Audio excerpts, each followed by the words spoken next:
Hello, in front of me I've got REMATCH. In this video I'll show you how to practice long passes.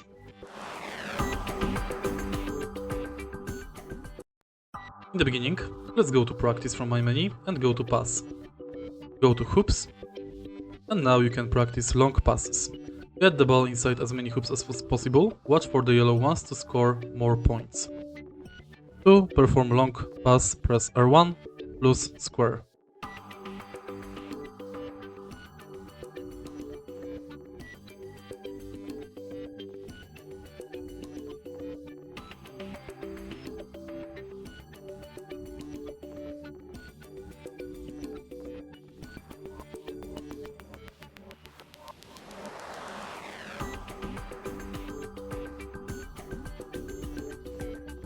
If you find this video helpful, please leave like, comment and subscribe.